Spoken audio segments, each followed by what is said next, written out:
sampai 3-4 bulan nih sama sekali nggak dipakai, tapi kalau sesekali masih dipakai kayaknya nggak perlu sampai dikeluarin.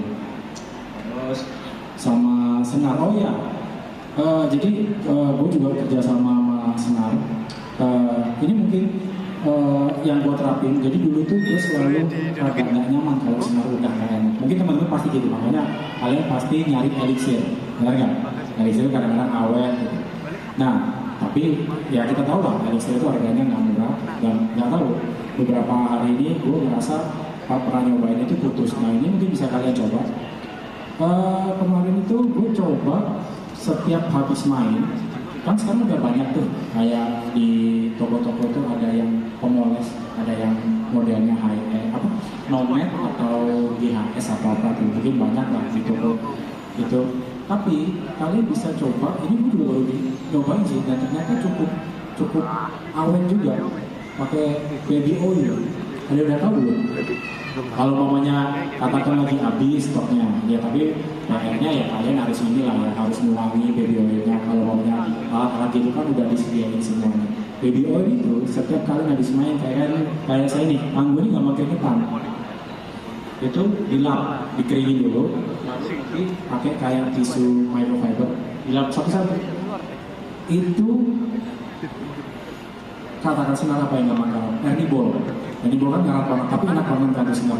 Itu pertama kalinya gue bisa tahan 3 bulan Ernibol, pakai metode itu. Coba ini, itu gue dibilangin sama penjual gitar tuh, dia juga.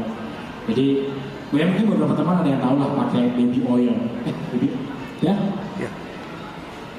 Bukan, aku kira WD-40 buat ini dong, pelumasi ini ya. Kalau masa baby oil ya, tapi untuk amannya ya mendingan yang brand-brand yang sudah jadilah gitu. Nah itu bisa diterapin. Dan sekarang pun akhirnya gue untuk gitar-gitar yang ini gitar yang lebih banyak di rumah, biasanya gue pasangin senar yang anti karat kan, karena males ganti-gantinya gitu. Sekarang pun gue akhirnya pakai senar itu semua, tapi setiap habis main dilakuin, itu cukup ngaruh. Terus yang pertanyaan kedua, pedal board dan ear monitor nggak bisa milih, itu harus dua-duanya. Gua udah berapa total? 5-6 tahun tidak pernah main pakai ini. Gitu. Jadi tadi itu buat gue tadi itu masih rada kencang karena udah kebiasaan pakai ear. Cuman ya kita namanya musisi, mau lapangan atau dimanapun harus dari tua. Tapi kalau disuruh milih pedal board atau in-ear, nggak bisa dong. Kamu main bawa in-ear yang paling bagus, pedal board nggak ada suaranya cetek-cetek juga. Maunya kita main pedal board, tapi masih bisa mungkin nggak pakai in-ear, kita dengan bocoran ya. Ya mungkin masih pedal board lah, jangan sampai ketinggalan.